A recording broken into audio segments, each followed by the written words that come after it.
حضرت عثمان فرمایا کرتے تھے کسی خوش نصیب کو پاکیزہ دل مل جائے، پاکیزہ زبان مل جائے، تو وہ تلاوت قرآن سے سیر ہی نہیں ہوتا، وہ تلاوت قرآن سے سیر بھی نہیں ہوتا۔ بھائی قرآن کو مضمون پڑھنا، مفہوم سمجھنا اور اس کا مطلب اور معنی سمجھنا بہت مبارک ہے، لیکن وہ بڑے نادان ہیں جو یوں کہتے ہیں کہ میاں بن سمجھے کے پڑھنے کا کیا فائدہ، بن سمجھے پڑھنے کا کیا فائدہ، وہ بھی بڑے نادان ہیں۔ یہ اللہ کا کلام ہے، اللہ کے اندر سے نکلا ہوا نور ہے، اس کے ایک ایک لفظ میں نور ہے۔ اللہ کے نبی نے بتایا جو شخص الف لام میم پڑھے گا 30 نیکیاں ملیں گی۔ اس کا معنی کون جانتا ہے؟ ان کلمات کا معنی کون جانتا ہے؟ الف لام میم کا معنی کس کو پتا ہے؟ اس کا معنی کون جانتا ہے؟ اللہ کے نبی کا معجزہ ہے۔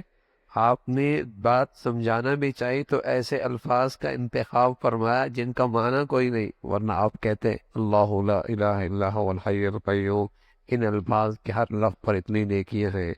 کوئی اور آیت کا انتخاب کرتے، کوئی اور کلمے کا انتخاب کرتے جو بڑا ذو معنی اور جاندار مفہوم رکھتا ہو، لیکن آپ نے جب بات سمجھائی فرمایا الف لام میم، ایک حرف پر 10 نیکیاں، دوسرے حرف پہ 10 نیکیاں، میم پہ 10 نیکیاں، گویا کہ ان 3 لفظ پر 30 نیکیاں، مانا کوئی نہیں۔ اللہ کے نبی جانتے تھے ایک دور یہ فتنہ بھی آئے گا، میاں میری تلاوت سے کیا فائدہ، صرف الفاظ پڑھنے سے کیا ہوتا ہے؟ میں عرض کر رہا ہوں معنی مفہوم سمجھنا مبارک، اللہ توفیق نصیب فرما دے، لیکن قرآن کے ایک ایک لفظ میں نور ہے۔ کوئی دیہاتی آدمی معنی نہیں جانتا، مفہوم نہیں جانتا اور قرآن کو عظمت اور محبت سے سنتا ہے، کیا اثر کرتا ہے؟ اس کے آنکھوں سے آنسو جاری ہو جاتے، اس کے آنکھوں سے آنسو جاری ہو جاتے۔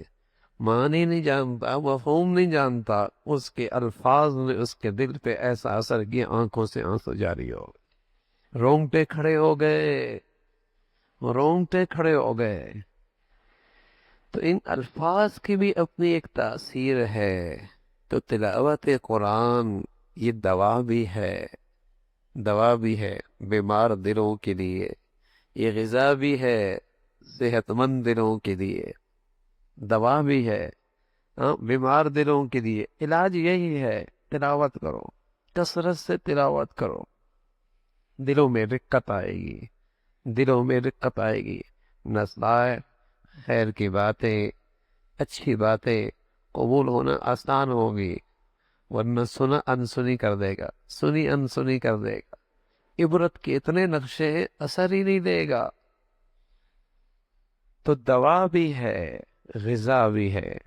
پھر قرآن کی تلاوت جتنی عظمت کے ساتھ، جتنی ادب کے ساتھ، جتنے احترام کے ساتھ اور جتنی تسلسل سے کے ساتھ ہوگی اس کا اثر ہوگا۔ ایک ایک قطرہ اگر چٹان پہ گرے لیکن مسلسل گرے اثر پڑ جاتا ہے، اثر پڑتا ہے۔ اور پورا ٹینک آپ اس چٹان پہ پھینک دے پانی کا، اثر کوئی نہیں ہوگا۔ تسلسل سے ایک ایک قطرہ پڑا، اثر پڑ گیا۔ تسلسل سے قرآن کی تلاوت ہے، اگرچہ وہ ابتدا معمول تھوڑا ہی کیوں نہیں لیکن تسلسل ہے، دل پہ نور کا اثر پڑے گا، دل پہ نور کا اثر پڑے گا۔ معمول بن جائے کہ میں نے اتنی تلاوت کرنی ہی کرنی ہے، خدا نہ خواستہ اس وقت پہ نہیں ہو سکی، چلو رات سوئیں گے نہیں جب تک کہ اپنا معمول مکمل نہیں کریں، جب تک اپنا معمول مکمل نہیں کر لیں۔ تسلسل کے ساتھ جب عمل ہوتا ہے ادب اور عظمت کے ساتھ، پھر اس کے انوارات ملتے ہیں، پھر اس کے انوارات ملتے ہیں، پھر اس کی تاثیر ہوتی ہے۔ تو رسول اللہ صلی اللہ علیہ وسلم سے طبیب اعظم، طبیب اعظم مربی اعظم کیا کہہ رہے ہیں؟ دلوں کی سختی کا علاج ہے کثرت تلاوت قرآن، کثرت سے قرآن کی تلاوت کرو۔ نظام الدین اولیاء رحمۃ اللہ علیہ فرمایا کرتے تھے اذکار میں سب سے بڑا ذکر تلاوت قرآن ہے، جتنا اس سے اللہ کا قرب نصیب ہوتا ہے کسی ذکر سے نہیں ہوتا۔ اللہ کے اندر سے نکلا ہوا ہے، اللہ کے اندر سے نکلا ہوا۔ کثرت سے قرآن کی تلاوت، مرد بھی، عورتیں بھی، ہاں، بوڑھے بھی، جوان بھی، معمول بن جائے، معمول بن جائے۔ ہندوستان میں آریہ سماج کا فتنہ ہوا، ہزاروں گھرانے مسلمانوں کے ہندو بن گئے۔ آریہ سماج کا بڑا مشہور فتنہ گزرا ہے تاریخ میں، مفسرین نے لکھا، علماء نے تاریخ میں بتایا کہ وہ گھر محفوظ رہے جن گھروں میں تلاوت قرآن ہوتی تھی، وہ دل محفوظ رہے اس فتنے کو قبول کرنے سے جن دلوں میں قرآن کی تلاوت کا نور تھا، وہ گھر محفوظ رہے جن گھروں میں قرآن کی تلاوت تھی۔ کیسے کیسے فتنے ہیں، بے حیائی کے، فحاشی کے، عریانی کے، نہ جانے کیسے کیسے فتنے ہیں۔ میرے گھر محفوظ ہو جائیں، میرے بچے بچیوں کی زندگیاں محفوظ ہو جائیں، تلاوت کے قرآن کو رواج دو تاکہ ان فتنوں سے بیزاری رہے، ان فتنوں سے انکار رہے، ان فتنوں سے وحشت ہونے لگے۔ لیکن اگر یہ نہیں ہے اور دل کی زمین گناہوں کی گندگیوں کے لیے سازگار ہو گئی اور دل کی دنیا فتنے قبول کرنے کے لیے سازگار ہو گئی، پھر روتے پھریں، پھر روتے پھر صرف حافظ ہونا بھی کافی نہیں۔ عجیب عجیب کہانیاں آتی ہیں، ایسے ایسے فتنے اللہ حفاظت فرمائے۔ حافظ کیا، تلاوت چھوڑ دی، حفظ کیا، تلاوت چھوڑ دی، قرآن پڑھا، چھوڑ دیا، اور ایسے فتنے میں پڑ گئے عبرتناک، عبرتناک۔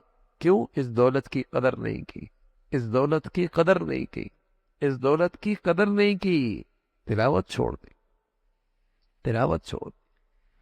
تو تسلسل کے ساتھ تلاوت قرآن میری زندگیوں میں ہو، ہمارے گھروں میں ہو، ہمارے بچوں کی زندگیوں میں ہو، فتنوں سے محفوظ رہے۔ یہ دل فتنوں سے انکار کریں گے، بیزار ہوں گے، قبول نہیں کریں گے، اور اگر نہ ہوا تو دل سخت سے، سخت کا مطلب کیا ہے؟